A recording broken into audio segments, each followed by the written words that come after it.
The Challenge of the Yukon.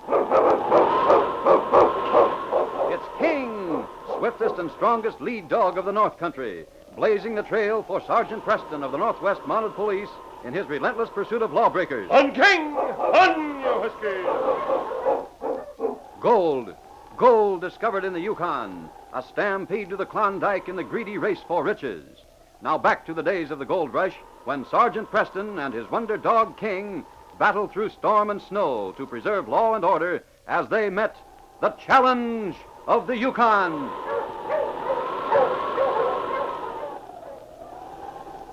Three men sat in Sam Bartlett's cabin, their feet stretched toward the big iron stove. Sam was the owner of the Golden Ace Cafe, and his prosperity was reflected in the size and unusual comfort of his home.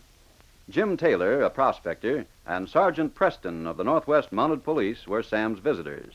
At the Mountie's feet lay his big lead dog, King, listening to the voices of the three men as they lounged comfortably in the warm room.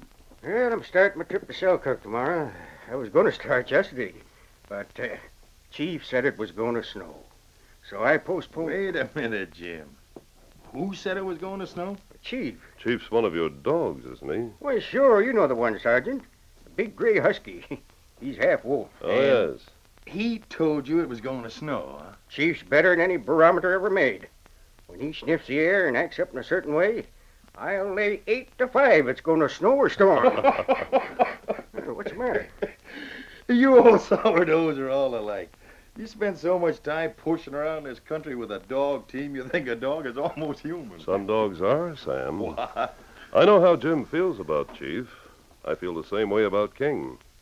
A dog's a priceless possession, especially here in the North Country. Yeah, but how many of them are smart? Well, the dog's intelligence depends a great deal on his master. Sergeant, you're as bad as the rest of them. As far as I can see, a dog's only good to pull a sled. And they won't do that unless you whip them into it. Sam, you're wrong. Huh? Let me ask you something. Have you ever owned a dog? No, and I don't want to. Oh, they're all right if you can work them, but otherwise a dumb mutt is about the most useless thing. Dumb? How can you say that with a dog like King laying right there in front of us? King, old fella, you hear what's being said about you? Look at him. Getting up and putting his head right on Preston's knee. We understand each other. King's more help to me than any man could be. Sam, I wish you were smart, getting a helper down to Golden Ace Cafe. The cashier you got down there, Slim Tracy, he isn't any prize. I heard that you and Slim had a little falling out. I swear he deliberately tried to shortchange me when I cashed him my chips the other night. He said it was a mistake, but I still don't believe it. Slim said you insulted him in front of everybody. And he had it coming. Have you ever had any trouble with Slim, Sam? No, never. I think it was Jim's imagination. Everyone makes a mistake now and then. Well, this was a pretty big mistake. Slim thought I'd been drinking and wouldn't notice. Oh, it probably was a mistake, Jim. How are you making out at the cafe, Sam? Oh, I'm doing great. I handle the day shift, and I let Slim take charge at night. Oh. You're making a mistake letting him handle all that cash. You sure hate him, don't you, Jim? I don't like his shifty eyes. Maybe they'll Slim now. It's about closing time for the cafe. Speak of the devil. You're just prejudiced, Jim. Quiet, King. Hello, Sam. Oh, hello there, Slim. I thought it'd be you. Come on in. Oh, you got company. Hello, Sergeant. Hello, Slim. Jim. Sit down and get warm. I can't stay. I just closed the cafe. How was business tonight? Better than usual. Big play at the faro and poker table. Took in lots of money. That's why I stopped here on the way home. What's that under your arm? We let a lot of cash pile up in the safe, and tonight something went wrong with the lock. The door wouldn't shut. We got to get that fixed. Well, with Preston and this dog of his around, I don't think we have to worry much. Come on over and sit down, Slim. To tell you the truth, Sergeant, I'm a little scared of that dog of yours. Oh? I'm not used to dogs. King won't hurt you. I can think of a lot of people worse than dogs. So can I, but I'm not afraid of them. Why? Now, boys, no quarreling. Sit down, Slim. No, thanks. I've had a hard night. I brought the cash home with me, Sam. I'll keep it at my house until you get the safe fixed tomorrow. $15,000 is a lot of money. A good idea. Good night. Good night, Slim. Good night, Slim. Well, I didn't realize it was so late. Come on, King. We have to go, too. Well, I'm going to wait a few minutes. You should have walked home with Slim. Your cabin's just a short way past his, isn't it, Jim? That's where I want to wait. I don't want to walk home with him. I do have to get home, though. Have to get an early start tomorrow morning. I hope the weather clears up for your trip. You don't have to worry. You just do what that mud of a dog tells you to. I sure will. And he'll tell me what's more. The following morning, Sergeant Preston and King were just leaving the barracks when Sam Bartlett hurried toward them. Preston! Preston! What's wrong, Sam? Sergeant, Slim's been murdered. I just came from his cabin. Slim murdered? Are you sure? He was killed with a knife or something. Then somebody dragged his body down to the footbridge near the river and pushed it through a hole in the ice. And what's Come more... on. I'll go to his cabin right away. Come on, King.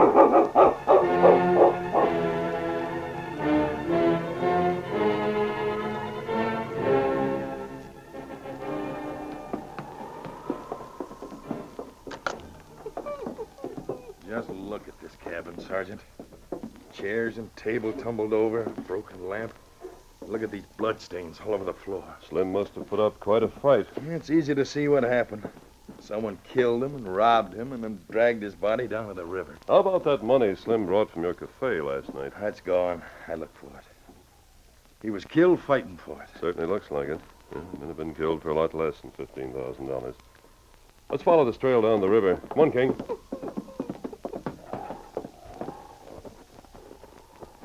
See the tracks and footprints in the snow? And look at this scooped-out path alongside them where they dragged Slim's body. Yes, the red stains in the snow. Look at these sled tracks, Preston. They cross right here, right past Slim's cabin. Heavily loaded, pulled by a 6-dog team. I bet that sled belongs to the killer. He knifed Slim, stole the money, and headed south. You may be right, Sam. Let's go down the hole in the ice. King's down there beside it. Whoever killed Slim must have known he had that money in his cabin. You think he told anybody in the cafe? He wouldn't be that foolish. Then we were the only ones who knew it. You and Jim and I. I didn't like to mention Jim myself, Sergeant, but But you suspected him from the beginning, haven't you? he and Slim didn't like each other at all. That's true. What's wrong, King? I was excited at the smell of blood, I suppose. He followed this trail right down to this hole in the ice. Guess he thinks we don't know a body's been dumped in it. With this current as strong as it is under the ice, we'll never be able to recover it. We don't know where it'll be after the thaw next spring. It doesn't seem possible that Jim would do a thing like this. Now, I'll tell you something else. I traced back those sled tracks, and they came right from Jim's cabin. But Jim would have to go this way. Said he was going to Selkirk, Sam. Well, it sure looks suspicious. Jim heard Slim tell me about taking the cash home with him. What would be simpler than killing Slim, robbing him, and hiding the body so there's no direct proof of a murder? That's all circumstantial evidence, Sam. Well, you can't deny that somebody dragged Slim's body down here to this hole in the ice. Somebody murdered Slim. Now, who did it? That's what we have to find out. Well, how? These tracks, King. Get the scent, boy. Hey, look, all that hound can smell is blood. We know where Slim is. King can follow the scent of these footprints. He's following those sled tracks. I told you it was Jim. Look here, Sam. There are 2 sets of footprints going along with this sled. He must have had someone helping him. I wondered how Jim could have fought Slim by himself. Slim was stronger. I wonder who could have helped Jim. Well, he was mighty chummy with Kuna, Huh? that Eskimo who's always getting into trouble. Well, I'm going back to the barracks and get my sled loaded and follow this trail. Quiet, King. It's a smell of blood that's getting him excited. All must know what that means. Can he follow Jim's trail? That's a You question. certainly can. Would you mind if I went with you this time, Sergeant? Slim was a good friend of mine, and, well, it was my money that was stolen. I'll be glad to take you, Sam. Maybe you'll learn a little more about dogs if you come. I don't know what you're trying to tell me, King, but we've got to get back to the barracks and get ready for the trip. If the great lead dog could have talked, he would have told the sergeant a very important thing. King had followed many murder trails before, but this one was different. It was the end of the second day of the trip, and King ran well ahead of the team through the lightly falling snow, while the Mountie and Sam plodded behind the sled. I hope this snow lets up. We'll cover the sled tracks pretty soon. King will be able to follow the scent. It's quite fresh. Jim is headed for Selkirk, all right. Guess all we have to do is follow the regular trail down there on the river. King's turning off the river and going west. Hey, what's wrong with that fool dog? We can still see the sled tracks going south. Oh, you husky. I don't know what's wrong with him. He don't want to follow the sled tracks. Snow's just about covered these footprints, but somebody left the trail. Right here. Yeah, they probably were made by some trapper or prospector. Come on, Sergeant, let's not waste time. King seems to be interested in them. Listen, that mud is loco. We know Jim had a dog team and a sled. We can still see their tracks. Jim wouldn't be fool enough to go off by himself. We better hurry before the snow covers everything. Yes. I guess you're right, Sam. Come on, King. This way, boy. Hey, what the dickens is wrong with him? He won't come. I can't figure it out. Come on, King. The big gray dog tried hard to tell his master to follow him. Training meant following the Mountie's orders. Those orders had been to follow certain tracks.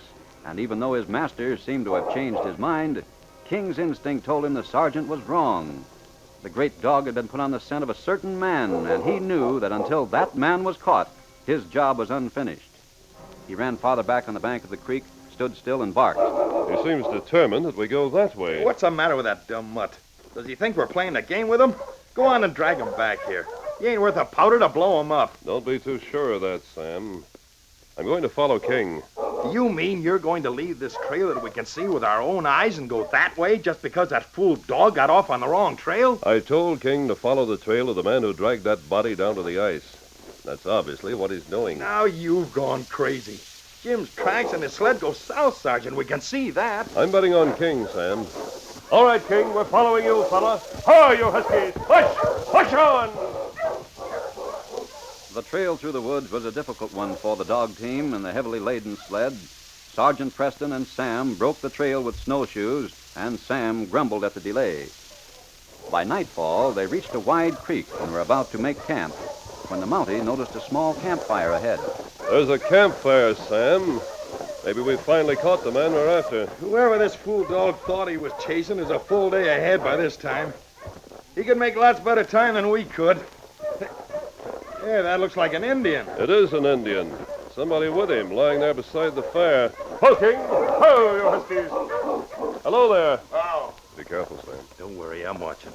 Be white out. Be glad you come. All supply gone. My brother, him bad sick. Is that your brother lying there? Him bad sick for 3 days. Oh. White man come, stay here, steal all food. A white man stole your supplies? Well, him leave early before sun come up. Him go to creek crossing, maybe. A white man, you say? You see, Sam? I guess King was right, after all. Jim must have tried to throw us off the trail by sending that Eskimo ahead with a dog team, thinking we wouldn't turn off the creek. And we wouldn't have if it hadn't been for King. It was a dirty trick stealing these Indians' food. Well, I better have a look at White Owl's brother. Lots people in creek crossing sick. Huh? Doctor come there. This man has a very high fever. Him not talk. Him bad sick. Yes. We'll have to get him back to Creek Crossing as soon as we can.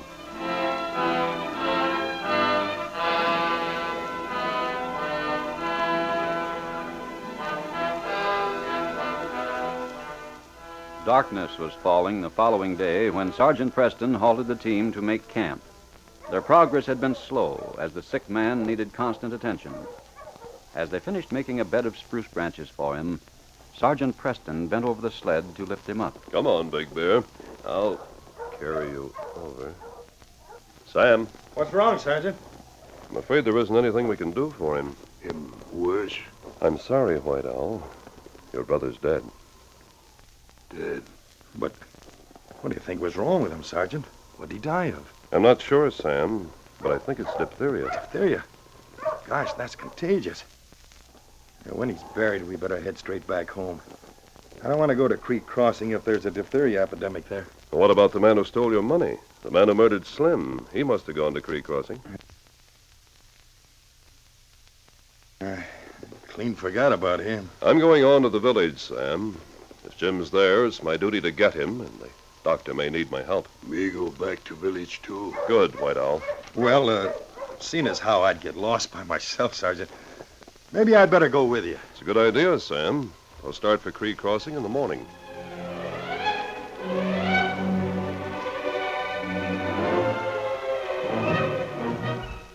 It was evening 2 days later when the Mountie, Sam, and White Owl entered the trading post at Creek Crossing. They were met at the door by a tired, haggard-looking man who introduced himself. I'm Dr. Pierre, Sergeant. Come in. We're on the trail of a criminal, Doctor. Have you seen a strange white man in the village? No, I haven't. If he came to the village, I'm afraid he wouldn't have stayed long. You see, we have an epidemic here. It's diphtheria. That's what I figured must have happened. White Owl's brother died of it on the trail. Many have died, and more are dying. The Indian village just beside the town is especially bad. I need help, Sergeant. Could you possibly give up your manhunt for a few days? Oh, now, Sergeant, if we let Jim get away, we'll never find him. I'm trying to get this store fixed up as a hospital and isolate the cases. But I can't do it alone. We'll stay and help you, Doctor. Human lives are more important than catching a criminal. Thank you. What can we do to help? We'll have to get as many of the sick people as possible moved here. If we can isolate the cases, we can keep it from spreading. There are dozens of sick people in the Indian village to the north. You'll have to bring them here to take care of them. Well, White Owl can drive a dog team. I'll let him use mine to bring the Indians in. Oh, that'll be a lifesaver, Sergeant. We'll get some of them in here tonight and the rest tomorrow. Now, why don't you try and get some sleep tonight, Doctor? I've had no sleep for the past 2 nights. If I could get a little rest. You're going to get it. Sam and I will take care of the people we bring in tonight. You can tell us what to do.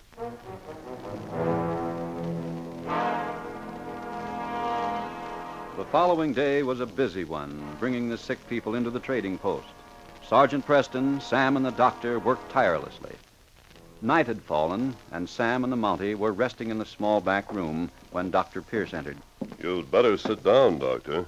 You look dead on your feet. It's hopeless, Sergeant. Too many people are sick. I'm running out of antitoxin. I had very little. You know where we can get more? The nearest place is Dawson. Dr. Carlson's there must have a lot of it.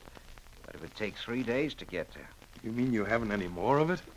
What I have, I'm saving for the children. I'll get some for you, Doctor. I have my dog team. That would take almost a week. By then, I don't know what will happen. Besides, I need you to help me take care of these people who are already sick. Too bad that dog of yours can't talk the way you claim he can, Preston. We could send him to Dawson. If King could go alone. Just tell him what you want. You claim he's almost human. It's hardly a time to joke, Sam. Sam's given me an idea, Doctor. What? That Indian White Owl can drive a dog team. Now, he could take mine. But it would take him so long to get there and back. But I've thought of a way to save time. King won't go with anyone but me. But if we put him in a crate and let White Owl take him to Dawson on the sled, he'd come straight back to me the minute they let him out. Well, what good would that do? We could give White Owl a note to Dr. Carlson and Dawson. They could put the antitoxin in a saddle pack on King and let him go. King would be back here in half the time it would take a dog sled to get here. If we could get the antitoxin in 4 days instead of 6 or 8... It would save a lot of lives. It might be worth a trial. But you're not going to trust precious medicine to a dog. He might go chasing off after rabbits or something. Not King. He'd get back to me just as fast as he could. It's worth a trial, Sergeant. Then you could stay here and help me with the sick. I'll have to stay here, Doctor. That's the only way we can make King come back here alone in the fastest possible time.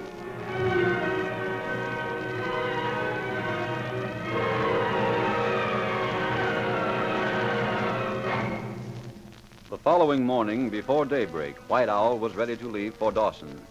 King whined and looked up at Preston doubtfully as the Mountie ordered him to get into the large box that was securely tied on the sled. Instinct told him something important was expected of him. So, even though he didn't understand it, he jumped into the box when his master ordered it. It's hard to understand, old fella, I know. Get in the box, boy. Up, King. There you are. Now we're going to close you in, King. All right, boy. You're going with White Owl. I think you're crazy. All right, White Owl, get going. Give this note to Dr. Carlson, and when you let King go, tell him to find me. We do. Don't spare the dogs, White Owl. Get to Dawson as soon as you can. All right, go on. Good luck, White Owl. Well, Sam, maybe King will prove to you that a dog's valuable after all. I hope so. You don't know how important it might be. Sam, what's wrong with you? You're swaying. I feel funny.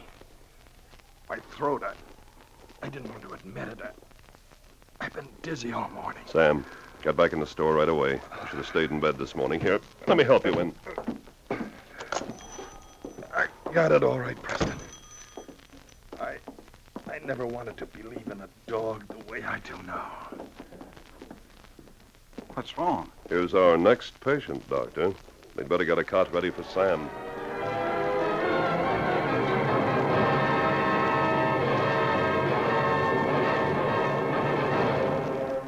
Dr. Carlson in Dawson City shook his head doubtfully as he read the note that White Owl had brought him. Then he looked gravely at the big gray dog locked securely in the crate that had been brought into his cabin. If it weren't Sergeant Preston and old dog Pierce who had sent this note, I'd think someone was either drunk or crazy, trusting a dog to carry antitoxin all by himself. I have hard time with dog. Him will want to get out all time. This antitoxin is precious stuff, and I hate to risk it. Sergeant Preston say dog get back quicker alone. Yes, and time is precious, too, in a case like this. Maybe him go cross country where sled not go. Get there fast. Question is, will he do it? 9 dogs out of 10 would go chasing game or something and never get there. Him want go back to Monty. He's a wonderful dog. You want to go back to Preston, King? Him know what you say. He seems to, doesn't he? I'm going to take a chance on you, old fellow. Get him out of that crate, White Owl, and I'll get the antitoxin into that saddle pack. There's one thing about sending him out in this weather. The cold will preserve the antitoxin.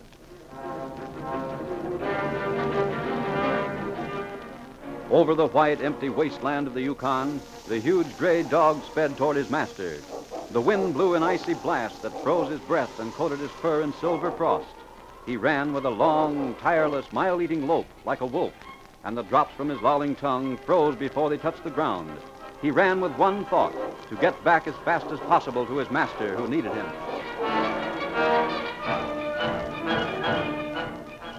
Hey, Pete, look. Look over there on that plain. Is that a dog? Where? Yep, sure is. Hey, look at him go. Streaking across like a gray bullet. Wonder what he's chasing. Well, it's a cinch we can't catch him to ask him.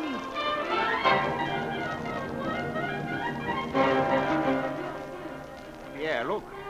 Is that a wolf lying there by the stream? Oui, it is. Wait, I will take shot at him. Ah, such a bad shot you are. As there he goes over the hill. Oh, that wolf, she was too far away for the hit. Ah, you are only good for scary. Sacre bleu, see how fast he run.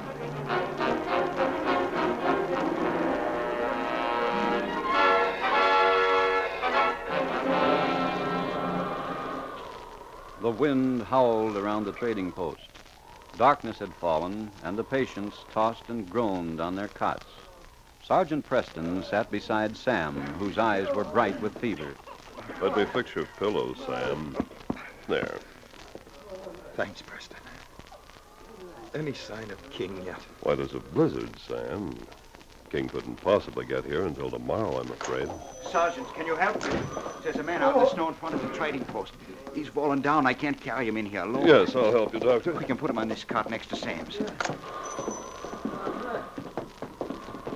There he is. There's something beside him. A box of some sort, and it's heavy. We'll get it later.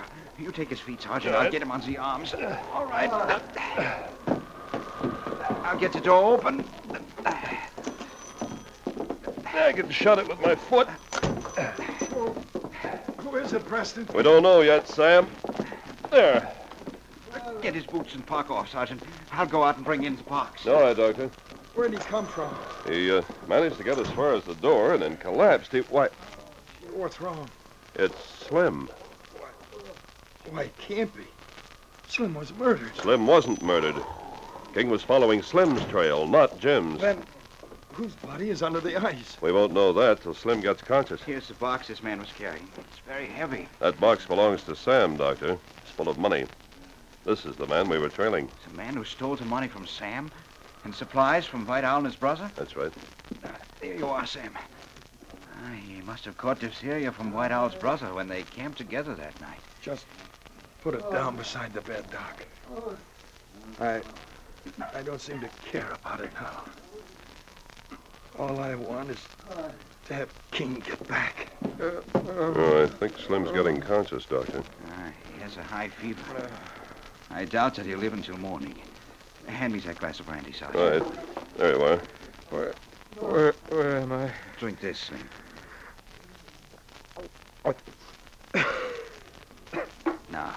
lie back. That's it. I'm dying. I heard you say... You're a very sick man, Slim. Oh, Sergeant Preston. Yes, Slim. We trailed you. Then I didn't fool you. We thought it was your body that was dragged down to the hole in the ice, but I guess it was Jim's. You didn't fool my dog, though. No, Sergeant. I'm not a murderer. I didn't kill Jim. But the body. I wanted to pretend I was murdered so he wouldn't look for me. Yes? It was an antelope's body I put through the ice. An antelope's body. So that's what King was trying to tell me. I followed Jim's trail, so you'd think that Jim had killed me. And we did think so, except King. Well, you'd better be quiet now, Slim. Why don't you try to get some sleep yourself, Sergeant? Well, I'm all right, thanks. How are the patients? Those two children are getting worse, I'm afraid. Sam's temperature's getting higher. He's asleep, though. No, I'm not asleep. I guess I'm done for. No, you're not, Sam. It was silly to plan on that dog. Don't give up hope, Sam. King will get here. He probably won't make it till tomorrow night. He has to... Doctor, did you hear something? Just the wind? No, it wasn't the wind. It sounded like... It is. It's King. It's not possible. King, old boy. Doctor, it is King. He made it. The dog got here. Thank God he made it. I can't believe it. Come here, old boy. He did it. He saved us. And the antitoxin's here in the saddlebag. Oh, King, old fellow, you all right? He's not exactly all right. His feet are cut. Look at the bloody tracks on the floor. And it looks as if somebody's creased him with a bullet. Someone probably thought he was a wolf. Is there enough antitoxin, Doctor? Enough to stop this epidemic. And I doubted King. He saved your life, Sam. And the lives of many others by getting it back here so fast. The town will always be grateful to that dog of yours, Preston. I'll get my hypodermic. Good boy, King, old fella. Preston, I'm sorry for everything. I heard what Slim told you. King was right from the first. Yes, he was, Sam. I guess I just never knew enough about dogs. Well, you will from now on, Sam. They're loyal friends, loyal and true. Aren't they, King?